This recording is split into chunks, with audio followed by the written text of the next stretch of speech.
live streaming is just that screen, is it? Yep. Yeah, Okay. This is just internal. the And I'll keep working on it. Okay, no worries.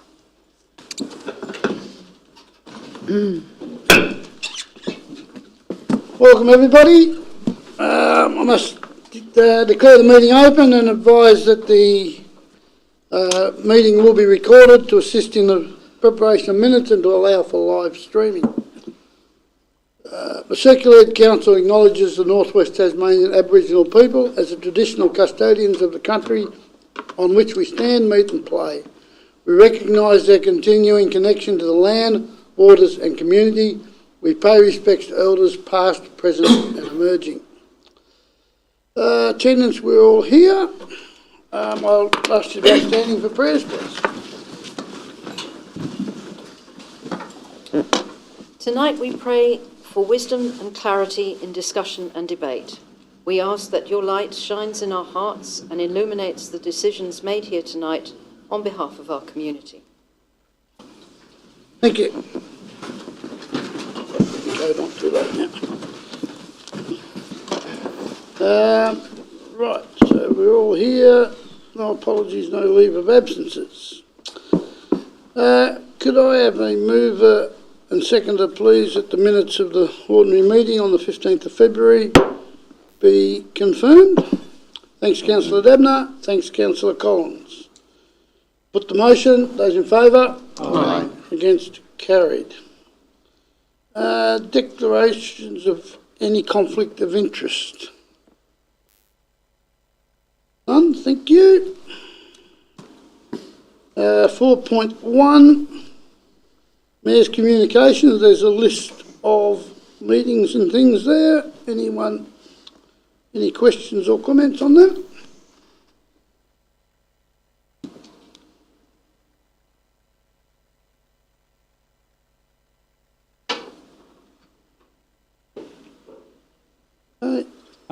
Sorry, yes?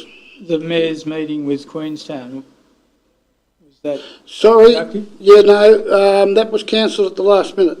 Thanks, Councillor Brindle. So it was supposed to be yesterday and it was cancelled, I think, Tuesday afternoon it got cancelled. So no, that, the Mayor's meetings with a schedule of them and so it'll just go back. So the next month's one will be down in Queenstown.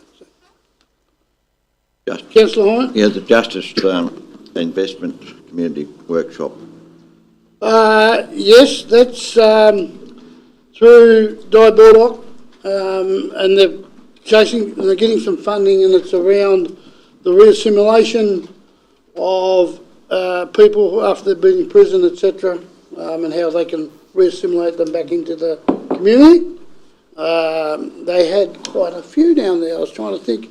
Deputy Mayor was there. There was probably Councillor Collins was there. Yeah. There's probably had 30 odd people down and just had a bit of a workshop on it. So there'll be more to come out of that because they've got some funding to start this process, and then we'll see what comes from it from there. Thank you. The project Far North West Dismal Swamp. Where's that at as far as? Getting there. The deed's been signed. At the moment, they've got a 90-day window, I think it is, to finish off for the funding agreement to be done. The hold-up appears to have been the request to have all the funds up front, and they've recognised that now, and I think they'll work it into the normal stage sort of process. So, slow, but is getting there. Thank you. No further? Oh, Yes, sorry, Councillor Collins. sorry, the urban provocation invitation, homelessness discussion, what was that?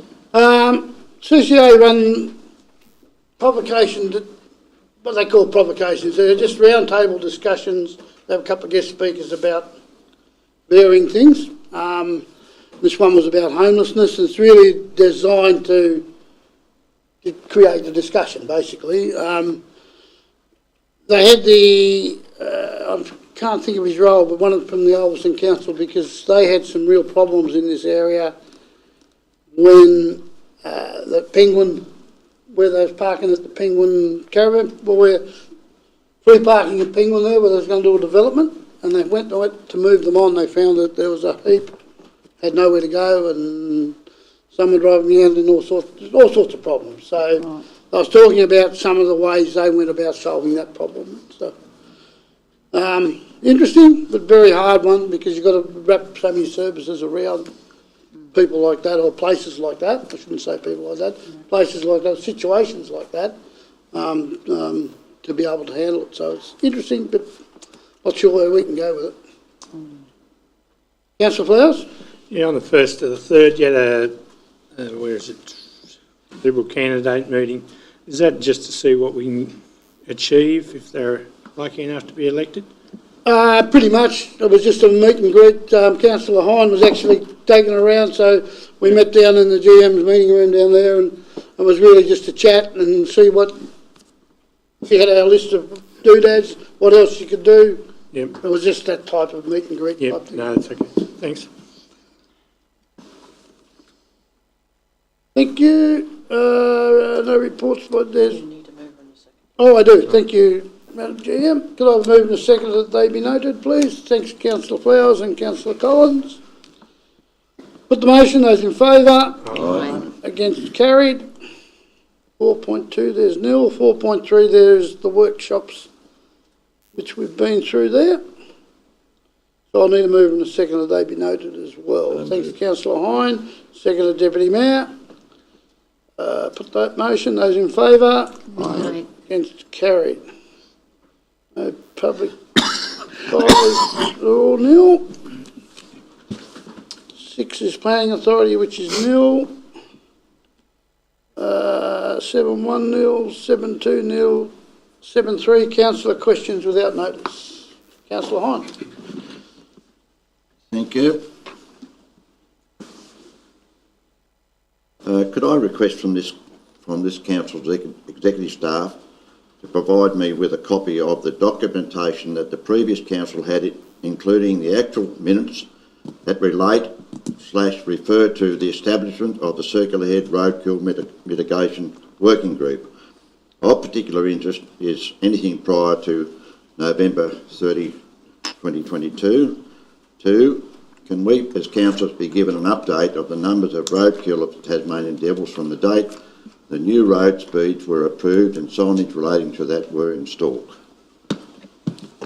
I can forward that to you when...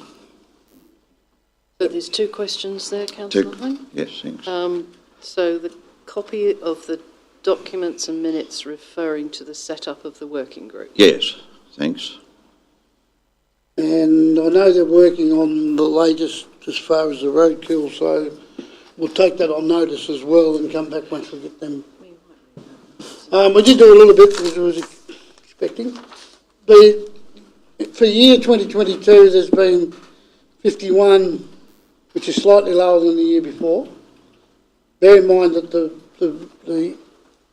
speed limit didn't change till I think it was, even though our meeting was January, February, it was July at least, I think, wasn't it, before the speed limit changed. There's the preliminary data for 2024, which is looking a little promising, but needs to be verified before we throw numbers around with that. So, and once they're verified and that, James will bring them back to us. Yep. Thanks, James. Any further questions? Thanks, Councillor Flowers. Yeah, on that, can they verify whether they actually got the tumour down there? Like, I'm hearing reports that they are dying with the tumour down there. Yeah, through you, Mr. Mayor. Yeah, we're told that there has been, I think, 3 or 4 instances of the devil tumour disease seen down there, but we can bring back some information on that from the working group. Yep, thank you. Yeah. So if that's the case, the roadkill will be probably less anyway, because if they've got tumour, there's going to be less devils. So less devils, less roadkill. Would that be correct in saying? I'll defer to the experts there, Councillor Flowers. Yeah, through you, Mr. Mayor. We take that on notice and come back with some advice on that, I think. No worries, thanks. Thank you. Any further questions? Thanks, Councillor Bosky. You can stay seated, thank you. Is there any update on where the Ramsar report's sitting? On Through you, Mr. Mayor. Yes, I have the information that it was still on the minister's desk when Parliament dissolved, and it's been there for a very long time. And I think that once the new government's in place, we perhaps ought to raise that for consideration as a... We don't know why it's on or won't move it on? It's just sort of disappeared into a black hole, I'm afraid. It was suggested at the start of the process that these things take a long time and can sit around for a long time, so. They have. There is a video that's been put together by a little 10-minute job by NRM. I've seen a copy of it, but as soon as it's cleared to go around, I'm happy to flick that around as soon as it's cleared. And that's got a variety of people, like some farmers and some the rice grass cleaning, myself and several others having a chat about the potential value to the area. So that's specific to Ramsar? It was specific to the Ramsar thing, and with the hope that it would hurry the process through a little bit. So, but as soon as that's cleared to be shared, I'll flick it around everyone to have a look at. So. Right, no further questions? Thank you. 8.0, 8.1, notice of motions, Councillor Dabner. Councillors, I've got a motion there to effectively lobby the state government via the LGAT to have some rules put in place regarding substantial commencement. Can we have a second to the motion? I'll second it. Thanks, Councillor Oldacre. You wish to speak to us, Councillor Dabner? I'll get back to it. But what I'm after is to effectively, and I've made notes this time, remove the ambiguous nature of the term substantial commencement. At the moment, planners take a very subjective sort of view of what determines substantial commencement, which can then flow on to impact things like existing use on adjoining properties. So I think council should be able to make such a determination themselves as to what, and create the guidelines as to what substantial commencement does and doesn't entail. At the moment, it's really a planner's opinion, TASCAT's opinion, or the Supreme Court's opinion. It's been argued about many times. It's still just an opinion. I think it can be pinned down to a list of conditions that are either met or not. I think for proponents, it gives them a guaranteed window of development, commensurate with the scale of their development, without fear of the first in best dressed sort of clause coming into play. So at the moment, an adjoining landowner can gazump them, even though they may have been working on something for a long time. But I think it also gives them, they know what conditions they have to meet substantial commencement. For opponents, they'll have a clear understanding of the requirements of the proponent when making objections if concerned substantial commencement has actually been made. It'll also provide grounds to appeal against planning extensions when activities defining substantial commencement have not been met. For new developers, they'll also have a clear understanding of what's going on an adjoining or neighbouring property, and that they'll have a clear understanding that a previous approval that we've put through will take precedence over theirs, if that's part of the conditions that are chosen to put on, and LGAT get this through. And for planners, of course, they will get an actual list of conditions, and I would hope that either adjoining councils or across the state, they could probably come up with something that's relatively consistent across the board, but still with the option for an individual council to place their own conditions on what substantial commencement means. And of course, the aim of all this is to create a more consistent planning process. I think it's one that could be tidied up. It seems possible to me. And of course, that should lead to a few less things going through to TASCAT, which of course is a saving to ratepayers at the end of the day. So I'd like your support with this one, please. Thanks, Councillor Dabner. Councillor Oldacre, you wish to speak? No. Anyone else wish to speak either for or against the motion? Councillor Collins? Yeah, I think it's a great idea. I've been through a few situations myself where you're not quite sure where that ends and starts as far as your planning and your building processing goes. So if there was some more clear definitions and a few more rules put in place, at least then you actually know where you stand and you know at what point you're at through your building process when it goes from planning to building. It'd make it a lot clearer for a lot of people, I'm sure. Thanks, councillor Collins. Anyone else wish to speak? Councillor Yeah, Ryan? I commend Councillor Dabner on putting that forward, because I think it will give a lot more clarity for the developers and so on, and getting on with the job. Thanks, councillor Hine. Any others? No, I agree that for all the reasons have been spoken already. I agree with the motion. So I will put the motion. Those in favour? Aye. Those against? Carried. Thank you. 9.1 financial report. Rachel. Sorry. Public question. On them. Fair enough. All right. Financial report, Mr Mayor. Thank you. I'm sorry for my confused look. Councillors, before you, we've got the financial reports for the period ended 29th of February 2024. On page 25, we have received one application for first homeowners grant and 5 in total for the year.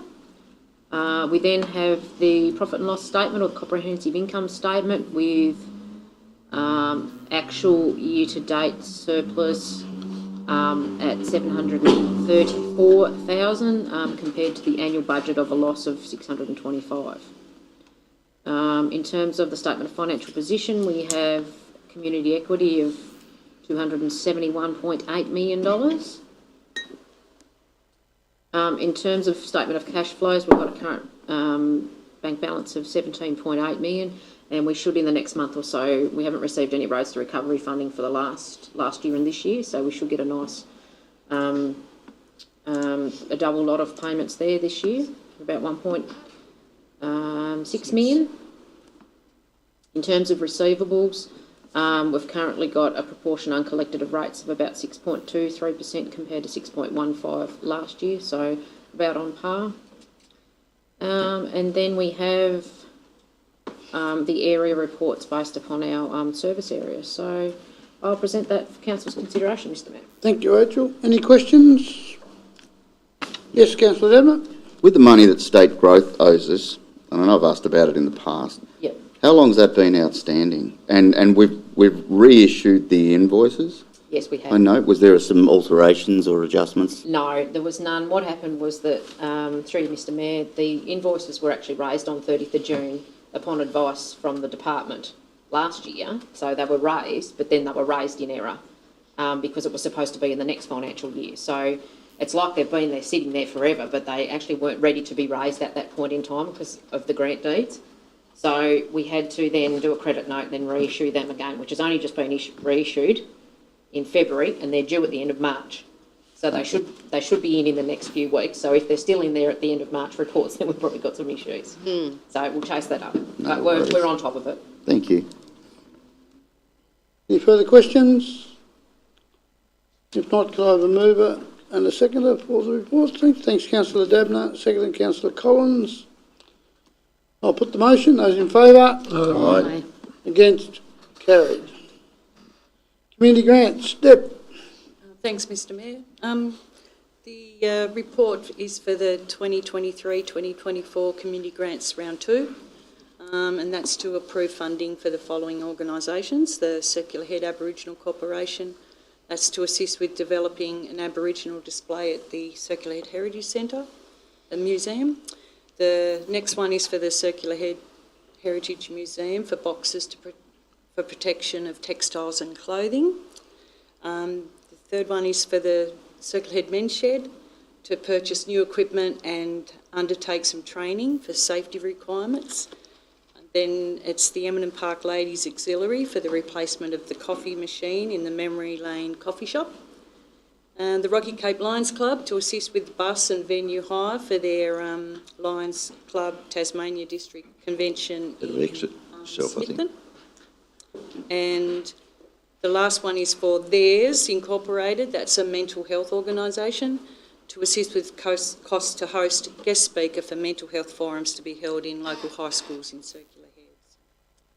So I present that for your consideration, councillors. Thanks, Deb. Now, we've workshopped this, but is there any questions at all around these?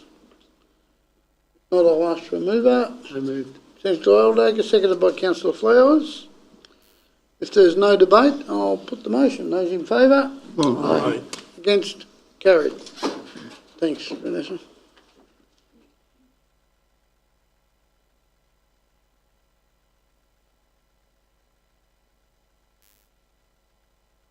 Do we need to amend the declarations of interest from the beginning? Declarations Of interests at the beginning? Yep. Yes, thank you. We do. Got that? Yep. Thanks, Mark.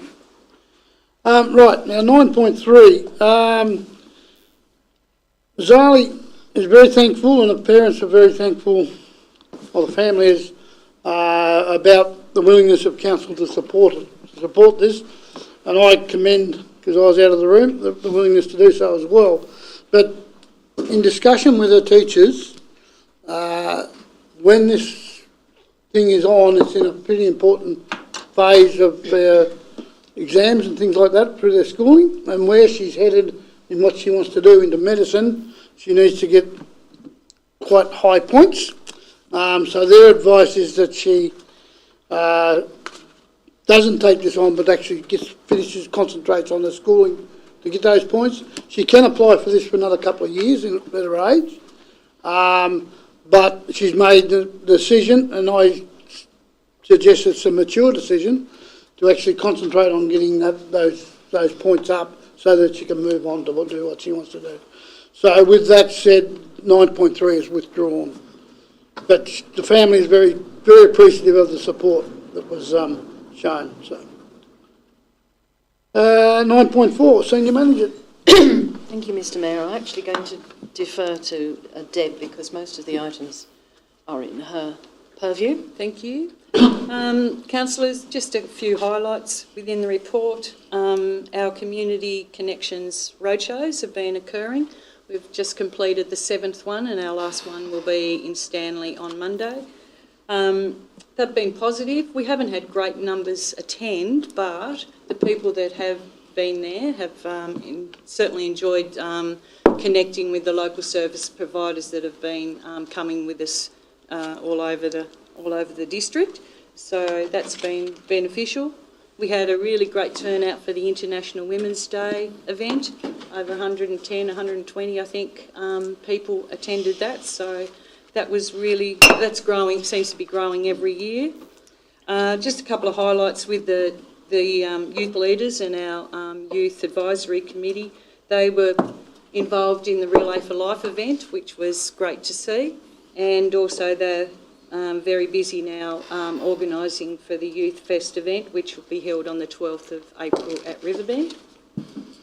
Many of you would be aware that we, as part of our social recovery, our recovery and emergency management obligations, that we opened an evacuation centre at the Rocky Cape Community Hall on the 3rd of March to assist with evacuation from residents from the Crayfish Creek and Crayfish Creek Caravan Park. And we also attended a community information session that was organised by Tas Fire there as well, and the Mayor did come out to that as well. Interesting, some good figures there from the Tourism Association in regards to visiting numbers. I don't know, Councillor Poposky, if you wanted to say anything there, following our working group meetings that we have at the pavilions. No, the graphs highlight the visitors, mainly from Queensland and now New South Wales. Very, very good numbers into the Smithton Visitor Centre, and they're pleasing. And now the CAF has been taken over by a new operator. So they're looking forward for the next 3 months until the season changes. Yeah. Thank you, councillors. I'm happy to take any questions. Thanks, Deb. Any questions to the General Manager or to Deb on that?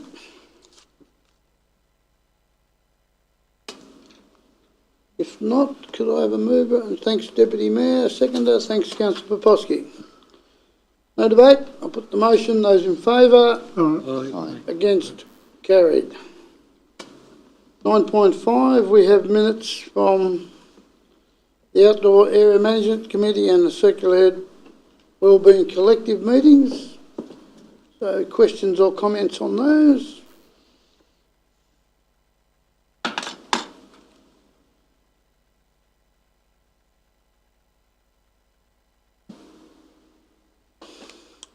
If not, could I have a mover and seconder that they be noted? Thanks, Councillor. Oh, sorry, Councillor Oldacre, yes.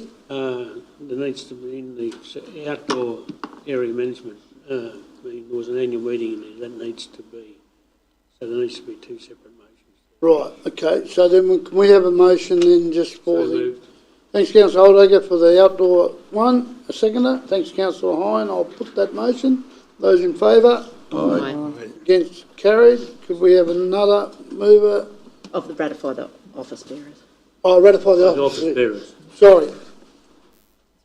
Thank you. thought you had it wrong. I picked up on both sides. And another mover and a seconder then that the Circular Wellbeing Collective meeting minutes are noted. Thanks, Councillor Dabner, seconded Deputy Mayor. Put the motion. Aye. Those in favour, yes. Those against, carried. Right, so we're down to, I need to resolve by absolute majority that we consider the following matter enclosed. So can I have a mover and a seconder for that, please? Thanks, Councillor Flowers. Seconded, Councillor Hine. Those in favour? Aye. Against, carried. And a mover and a seconder that we close the meeting, please. Councillor Hine and Councillor Flowers. Those in favour? Aye. Against, carried.